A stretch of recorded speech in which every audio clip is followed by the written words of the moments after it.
Je vais encore travailler là cette semaine et je crois que la semaine prochaine, je pourrai plus aller bosser. Parce qu'à 2 € le litre, moi je suis désolée, je fais 100 bornes aller-retour pour aller au boulot. On a connu cette période, souvenez-vous, lorsque la guerre en Ukraine a été déclenchée, il y a eu aussi une flambée des prix et à l'époque c'était le quoi qu'il en coûte. On se posait pas de questions, on a fait des chèques, on a payé le carburant des Français, enfin on a payé avec leur propre argent. Voilà. Puisque c'est des chèques, c'est l'argent des Français qui est redistribué aux automobilistes. Ça a coûté plusieurs dizaines de milliards d'euros. C'est la Cour des comptes qui nous l'a dit, pour un résultat finalement sans grand intérêt, puisque ces chèques ils sont tout de suite consommés.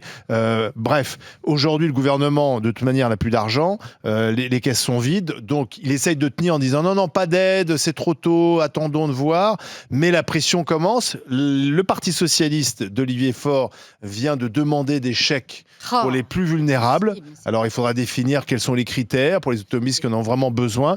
Donc on voit bien que si la guerre continue, alors elle sera bientôt finie, nous dit Donald Trump, mais si la guerre continue et si les prix continuent de s'emballer, la pression va être de plus en plus forte. Est-ce que le gouvernement doit tenir ? Sans rigoler, comment un responsable... À quelques jours du premier tour des municipales. Comment un responsable politique peut dire « Ah, il faut faire des chèques, il faut faire des aides ». Parce qu'on le fait depuis des décennies. Parce que ça suffit, oui, mais sauf que ça suffit. En plus, alors il paraît qu'on le fait depuis des décennies en moi, France. Qui roule à l'électrique, moi qui roule à l'électrique, mes impôts ont servi à payer les chèques carburant de ceux qui en plus ont été distribués n'importe comment et qui ont même pas servi à relancer l'économie d'une quelconque façon que ce soit. Donc je ne comprends même pas, la seule et unique. Je veux dire, là, on vient d'apprendre hier que Viktor Orban a décidé le plafonnement des prix en Hongrie. Bon, c'est une possibilité. C'est d'ailleurs ce que demande Mélenchon, je crois. Il veut le blocage des prix. C'est ce que fait Total. À 99. Bloque à 1,99. Voilà. Moi, je suis plutôt pour que l'État descende la TVA à 5,5. Voilà, c'est pas à l'État de se gaver sur le dos des contribuables qui sont obligés de mettre du carburant. Donc la seule solution, c'est que l'État sache gérer correctement les finances publiques et arrête de se gaver sur la hausse de cette énergie essentielle de la farine de 2026 qui n'est pas la farine de 1789. Mais je ne veux pas. Alors de la même façon que je ne veux pas qu'on utilise mes impôts pour rapatrier les influenceurs et les touristes, je ne veux pas qu'on utilise mes impôts pour distribuer des chèques carburant alors que l'État a entre les mains les manettes et les leviers pour baisser les prix du carburant. Est-ce que l'État va pouvoir tenir sans faire de chèque ou d'aide ? Il va être obligé parce qu'en fait, il n'a pas d'argent. L'État, il n'arrête pas de nous dire qu'il n'a pas de thunes. Donc, comment tu voudrais dire demain, depuis des mois, là, on nous dit qu'on n'a pas d'argent, qu'il y a plein de choses qui sont bloquées, qui sont figées. L'économie française aujourd'hui, elle est quand même hyper gelée. Et d'un seul coup, tu dirais, au fait, là, pour l'essence, on va vous laisser, on va remettre des chèques. C'est pas possible. Donc, ils vont tenir. Et c'est pour ça que je pense que l'annonce de Trump hier de dire que la guerre était bientôt finie, ça a dû soulager un peu Macron en attendant que ça reparte. Parce que Trump annonce ça hier et ce matin, l'Iran bombarde des bases. Donc en fait, la guerre, je pense pas qu'elle va se finir comme ça, mais je pense que le gouvernement va être obligé de tenir et ils tiendront jusqu'au bout parce qu'ils n'ont pas de thunes en fait. Et que même t'as beau faire des promesses... Malgré la pression électorale, parce qu'on est en période électorale. Hein. Non mais la pression électorale, elle va pas être sur le gasoil. La pression électorale aujourd'hui, c'est la mairie. Et après les prochaines, les présidentielles. Mais en fait, aujourd'hui, tu vas pouvoir dire peut-être, parce que là on vient de vivre 10 ans comme ça, où tu faisais des promesses, derrière tu faisais des chèques. Macron avait dit des choses en 2017, quand il a été élu la première fois, il a fait tout le contraire derrière. Je pense que les prochains n'ont pas intérêt à faire ça, parce que les gens, ils sont rasés. Aujourd'hui, les gens ne supportent plus Macron. Ils Je crois qu'il n'y aura plus jamais de chèques. Il y aura des chèques, mais je ne pense pas que sur l'histoire de l'essence, il y en aura. Par contre, peut-être que les gens vont réclamer des chèques, mais il n'y aura pas d'argent. Donc, à un moment donné, on ne pourra pas dire, nous, on va vous vouloir des chèques, et puis que derrière, on dit, en fait, tes impôts, ils vont prendre une cartouche. Et les impôts sont augmentés depuis tout le temps. Je pense que les gens ne veulent pas ça. Je pense que les vases communicants entre tes impôts et les chèques vont être obligés de s'arrêter. C'est ça le problème aussi, excusez-moi, mais c'est l'inculture de masse en France par rapport à d'autres pays en termes de basique économique. Ah oui. C'est-à-dire que les Français n'ont pas de culture économique. Ils pensent que la planche à billets, l'État a de l'argent. Mais non, c'est notre argent, c'est notre croissance, c'est notre pouvoir d'achat qui, à chaque fois, est amputé par des politiques de distribution générale. C'est pareil pour les aides sociales, c'est pareil pour la santé. Il y a une gabegie incroyable. Tout cet argent, c'est notre argent. Les gens doivent arrêter de penser c'est l'argent de l'État. C'est votre argent. Et je vous rappelle qu'il n'y a que 45% des Français qui payent l'impôt sur le revenu. Donc en plus, c'est toujours sur les mêmes qu'on tire. Plus les petits entrepreneurs, les petites TPE-PME. C'est pas McDo et Google qui payent les impôts en France. C'est les petits entrepreneurs entrepreneurs qui sont là avec leur utilitaire à mettre de l'essence. Donc il faut arrêter avec cette logique et que les Français soient aussi un peu plus adultes là-dessus. Les socialistes proposent des aides ciblées. C'était peut-être ça le problème, c'est que souvent elles ne sont pas ciblées, on fait des chèques à tout le monde. Est-ce qu'il ne faut pas faire uniquement des aides pour ceux qui ont, comme tu le dis, pas le choix de prendre la bagnole pour aller travailler le matin, etc. On en a un peu marre des aides ciblées parce que c'est toujours les mêmes qui payent des impôts qui n'ont pas les aides et toujours les mêmes qui ont les aides. Exactement. Mais bon, autre sujet. Moi, sur la question de l'aide à la pompe, je trouve qu'on a une double hypocrisie du gouvernement. C'est-à-dire que ils mettent le focus sur les stations en déplaçant des gens pour rien, pour aller relever les prix, pour faire comme s'ils allaient faire quelque chose, mais ils feront rien. Première hypocrisie. Et deuxième hypocrisie, ils dénoncent les stations comme étant les profiteurs de guerre qui font monter les prix. Mais en réalité, c'est l'État qui s'en met dans la poche quand le prix monte. Parce que rappelons à tout le monde qu'il y a une part de taxe fixe au litre et il y a une part de TVA qui est donc variable. Et donc, plus le prix monte, plus l'État engrange de taxes. Alors, l'État répond régulièrement oui, mais attention, quand les prix montent, la consommation diminue, donc on n'a pas autant de taxes. Et en réalité, c'est faux. On l'a vu sur la dernière grosse augmentation où les recettes liées à la TVA sur les carburants avaient augmenté. Et donc, moi, je pense que il n'est pas nécessaire de parler d'aide, etc. Il s'agit juste d'imaginer une variation de la TVA pour seulement maintenir les recettes de l'État qui sont déjà énormes sur les carburants et pour essayer d'aller gagner quelques centimes à la pompe que l'État ne se mettra pas dans la poche. Et donc, moi, je suis pas fan des chèques, même très opposé aux chèques. En revanche, je suis complètement opposé à l'idée que l'État puisse se faire une cagnotte fiscale sur le dos donc on fait des quoi automobilistes. Cet argent, on le redistribue. Non. Et donc, tu fais ce que j'essaye d'expliquer, mais qui est un peu complexe, c'est une TVA flottante selon le prix pour maintenir. À mettre en place. C'est difficile à calculer, mais tu maintiens. C'est sûr, c'est plus simple de faire des chèques à tout le monde. Tu maintiens les recettes de l'État, pas plus, parce que là, ils vont s'en mettre plein les poches. On a Christian qui veut intervenir au 32-16, qui nous appelle de Moselle, de Metz, ville magnifique. Oui. Metz. Oui, on a découvert, ça a été un coup de cœur. On a su apprécier. Coup de cœur pour Metz. Puis, surtout, vous n'aviez pas d'a priori avant d'y aller. Donc non, pas du tout, c'est pas notre Christian, genre. bonjour. Bonjour les GG, ça va ? Ça va, Christian. Qu'est-ce que ça a comme conséquence, vous, le chef d'entreprise, l'augmentation du prix de l'essence, là, dites-moi, du carburant? Moi, là, en gros, j'ai une boîte de transport, donc on est 15 salariés. On travaille dur, on fait de la messagerie colis. Donc là, il n'y a pas d'écolo sur le plateau, donc je vais froisser personne, c'est très bien. Messagerie 100% gasoil, parce qu'on a des tournées qui ne nous permettent pas d'être en électrique. Donc nous, moi, clairement, le réveil sonne depuis qu'il y a la guerre en Iran et j'ai pas envie de me lever. Je vous le dis. Je vais prendre entre 4 000 et 5 000 euros sur ma facture de gasoil à la fin du mois si ça continue comme ça. Donc voilà. Donc on veut bien parler de chèques, etc. Mais tout le monde parle de chèques. Et vous, les chèques, vous les donnez à qui ? Oui, il y a le PS qui parle de chèques, mais les chèques, vous allez les donner aux gens qui travaillent pas. Ils ont besoin de gasoil. On peut pas aller démarcher un patron en transport en commun. Arrêtez de donner des chèques, baisser les taxes, c'est tout. C'est une hypocrisie totale. Une hypocrisie totale. J'ai écouté Charles Consigny hier. Il a fait le calcul. 1,90 €, 90 centimes de taxes. 1 euro. Quasiment la moitié. Mais c'est bien pour ça. C'est bien pour ça que dans d'autres pays d'Europe, l'essence elle est pratiquement 30% moins chère qu'en France. Hein. Mais Christian, justement, ils achètent le même baril de brut. Hein. Vous dites, vous allez mettre entre 4 000 et 6 000 euros de plus en gasoil, c'est ça, hein? Oui, c'est ça. Oui, dans ces eaux-là, je compte même pas. Honnêtement, Mais et en plus. Je compte pas. En plus, j'imagine que vous ne pouvez pas le répercuter derrière sur vos factures, sur vos prix. Non. Dans la messagerie, je pense qu'on est le seul domaine où on peut répercuter rien du tout. Mais Christian, des donneurs d'ordre. Vous pointez bien du doigt l'hypocrisie du système. D'ailleurs, c'est pour ça qu'il y a cette annonce assez incongru de contrôle. On ne comprend pas d'ailleurs à quoi servent ces contrôles. Une fois qu'il y a un contrôle, qu'est-ce qu'on contrôle? Qu'est-ce qu'on verbalise précisément dans les stations-service? Mais c'est une façon de faire diversion. C'est le bouc émissaire, c'est le gérant de station-service qui s'en met plein les poches. Mais comme ça, on ne se tourne pas vers l'État en disant mais pourquoi l'État prend autant d'impôts? C'est les sbroufs macronistes. On est là, on fait le beau, on monte les muscles, il ne se passe rien derrière. Allez-y, Christian. Une diversion. Ce matin, je regardais BFM. Il y avait un reportage justement sur la DGCCRF qui allait contrôler des stations. Ouais.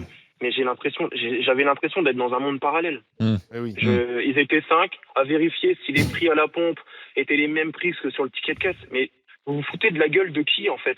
À partir du moment où les prix sont affichés. Vous pensez vraiment que le gérant de la station va s'amuser à modifier les trucs sur les tickets? Tu peux Stop, pas. arrêtez. Automatique. Mais oui. Arrêtez. La DGCCRF, ils se baladent à 5, 6 dans des stations.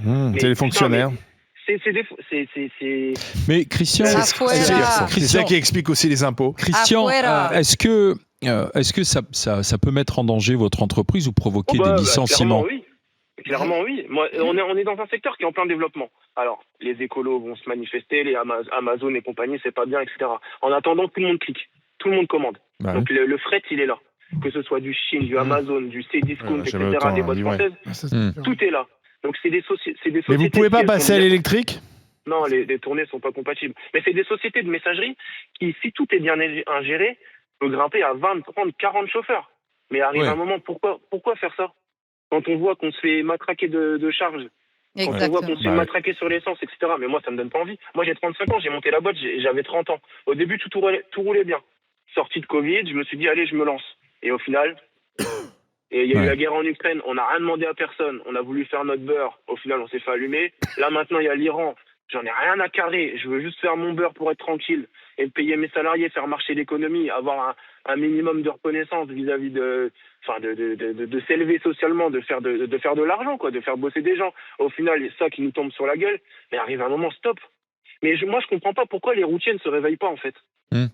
Routiers, taxis. Là, tout le monde dort en ce moment, c'est le moins qu'on puisse dire. Mais ils ont réussi. Non, mais tout le monde Moi, je vous le dis, quand on a eu la politique du Covid qu'on a eue et qu'on a réussi à imposer cette docilité aux gens, cette docilité-là, elle a laissé des traces. Si. Non, moi, je vous le dis. Tu sais pourquoi il y a une espèce de fatalité aujourd'hui, de dire, un peu comme Christian, les gilets jaunes, ça a conduit le plus à rien. important, c'est de bosser. Ah. Le plus important, c'est de travailler, d'essayer simplement de gagner correctement sa vie. Et de dire, de toute façon, pourquoi je me lancerai dans un mouvement de 3 jours, 4 jours, 5 jours, nous impacter. voilà, où je vais encore plus perdre de blé pour avoir quoi derrière au final? Rien, si tu veux. Parce que ce qui doit changer, c'est le système, d'une manière générale, tu vois. Mais peut-être, mais ça, c'est le meilleur moyen peut-être de le faire changer, c'est de voter. Après, chacun pour qui veut. Mais c'est de voter.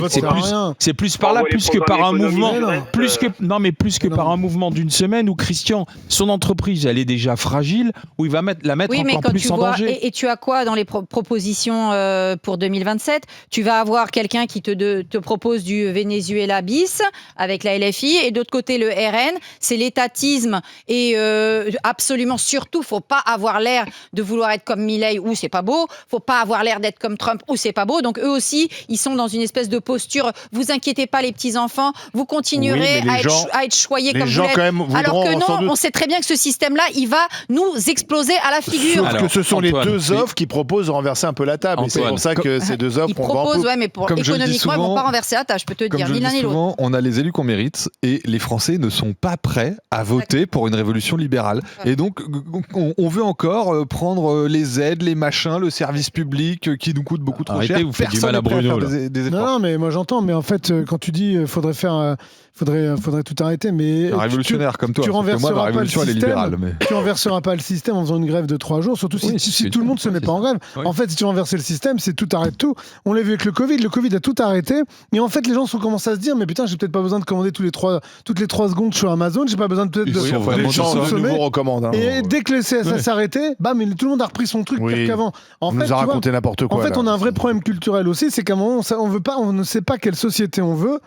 On dit toujours je ne veux pas ci, je ne veux pas ça, mais on ne sait pas ce qu'on veut comme société. Alors si tu veux une société libérale, moi je veux bien, mais il faut remployer les Français. Il faut arrêter aujourd'hui de dire mais il y aura de l'emploi pour tout le monde dans la société libérale. Oui, bien sûr. Tu n'auras plus de charges. Sauf que c'est les libéraux qui sont partis mettre leurs usines dans des pays où ça coûtait moins cher la production. Tu confonds libéralisme et capitalisme. Sauf que c'est la même chose en fait, parce que ton libéralisme ne tient que là-dessus. Christian, merci d'avoir été avec nous. Regarde, en Argentine, c'est capitalisme, mais c'est l'anarcho-capitalisme. Allez-y, Christian. Allez-y. J'écoute les GG ça fait 15 ans que je fais de la livraison, ça fait 15 ans que j'écoute les GG. Vos plateaux sont pertinents. Olivier et Alain, s'il vous plaît, invitez des entrepreneurs. J'en supplie. On essaye. Moi, je suis les entrepreneurs, ils travaillent. Moi, je prends le TGV, il n'y a pas de problème. Et Bruno, vous êtes bien gentil. Mais vos collègues de Sudrail, de FO, de la CGT et compagnie, là, de la SNCF, on les entend pas se manifester sur le gasoil. Là. Qu'est-ce que vous faites? Vous dormez? Ils prennent le train. Nous, on vous a pas entendu quand c'était sur les retraites pour tout le monde, en fait. En fait, à un moment donné, quand on parle de solidarité, nous, les cheminots, nos locs, on les fait rouler à l'électricité. Donc, on va peut-être quand même pas. Enfin, moi, je veux bien qu'on fasse des grèves pour vous, mais faites des grèves pour nous. Alors après, on en rediscutera.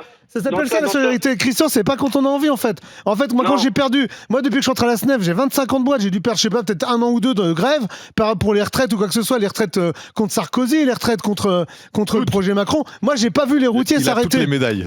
Les routiers, ils étaient où pour s'arrêter? Moi, j'ai vu les grèves de routiers en 96, je les ai pas revus depuis. Donc, à un moment donné, moi, je veux bien me battre pour vous. Moi, je viens du monde du routier, je connais très bien votre business. Je peux vous garantir qu'à un moment donné, moi, j'entends les routiers. bonnets rouges. Ouais, les bonnets rouges, c'est pas des routiers, c'est des patrons. Non, on n'est pas des routiers, on fait de la messagerie. Mais moi j'ai fait de la messagerie à une époque pour Bernie, si vous connaissez, qui est devenu qui était chez Calberson. Je connais très bien votre business. Mais là aujourd'hui, Bruno, tu n'appelles finalement qu'à dire non, quoi, en fait. Là, dire non à qui? Tu manifestes toujours pour dire non à cette réforme, mais ça serait bien qu'il y ait un projet un peu positif et de proposer des solutions. Parce que dire non à tout, ça fait pas mon meilleur. Olivier, nous c'est ce qu'on vit depuis des années, c'est-à-dire qu'en fait, on vit un moment où on tombe que sur régression sur régression. Donc tu es obligé de te battre pour dire non. Mais le jour que tu proposes quelque chose de mieux, c'est déjà trop tard. Ta société a tellement évolué. Mais ce qui est bizarre, c'est qu'on est dans le pays le plus redistributif au monde. C'est factuel. Et pourtant, on a l'air tous d'être très malheureux. Donc il y a quelque chose qui va pas. Alors moi perso, je sais pas, mais j'ai l'impression que tout le monde est très malheureux et pas content de son sort. Essayons de laisser aux gens leur argent. Donc si on est déjà le pays le plus redistributif au monde. Vous avez vu qu'il y a la pression politique, ce qui est normal. Oui, c'est un enjeu politique, c'est-à-dire que du côté du Rassemblement national, on demande à ce qu'il y ait une baisse des taxes, de la TVA, et là, du côté de la gauche, on demande des aides ciblées. Oui, mais est-ce que c'est pas une bonne idée de faire des aides ciblées? Parce que l'erreur du gouvernement, lorsqu'il y a eu la crise ukrainienne, c'était de donner de l'argent à tout le monde, même à ceux qui n'ont pas de voiture et qui ne font pas de plein. C'est idiot. Mais là, quand j'entends notre ami tout à l'heure, l'entrepreneur, ou l'aide-soignante qu'on va avoir et qui va nous dire que finalement, ça ne sert plus à rien d'aller bosser parce que ça coûte trop cher. Peut-être que pour les gens qui travaillent avec des justificatifs, etc., on peut leur donner un petit coup de pouce. La nouvelle usine à gaz. On va se présenter avec sa feuille d'impôt. Mais ça peut être le cas de Martine, justement. Même toi, Antoine, tu as dit tout à l'heure que... tu as dit que l'État, il y avait une cagnotte finalement, récupère l'argent quand le prix augmente, l'État récupère plus d'impôts. Mais c'est pas normal que les riches payent plus. Non, mais peut-être que cet impôt supplémentaire, on peut peut-être le redistribuer. On peut peut-être le redistribuer à ceux qui en ont besoin, comme Martine. Jamais rien redistribué. Alors attendez, je voudrais qu'on en parle avec Martine, justement. Martine, bonjour. Et merci d'avoir patienté, Martine. Donc vous êtes aide-soignante, d'accord? Oui. C'est ça? Vous êtes du côté de l'Isère. Oui. Comment vous allez faire avec cette augmentation du prix de l'essence, alors dites-moi? C'est pas compliqué. Je vais encore travailler là cette semaine et je crois que la semaine prochaine, je pourrai plus aller bosser. Parce qu'à 2 € le litre, moi je suis désolée, je fais 100 bornes aller-retour pour aller au boulot. Oui. Parce que après, je travaille dans un secteur, je travaille en EHPAD. J'ai pas trop le choix. Donc du coup, je vais plus pouvoir aller bosser. Et le pompon, parce qu'il n'y a pas que le gasoil à la pompe. C'est-à-dire que moi, je les cumule. Je suis chauffée au fioul, c'est-à-dire que l'essence augmente, mais le fioul aussi. Donc à un moment donné, je vais faire comment pour me chauffer? Donc heureusement, on sort de l'hiver. Foutage de gueule. Après, moi, les augmentations qu'ils ont fait maintenant, c'est sur du carburant qui est déjà payé depuis au moins 3-4 mois. Donc, et puis surtout, ils nous font augmenter du carburant sur du pétrole qui est bloqué, qui nous concerne même pas. Voilà. Alors, à un moment donné, il faut arrêter de nous prendre pour des abrutis et des imbéciles, parce que moi, je suis pas une vache à lait, j'ai commencé à en avoir ras-le-bol.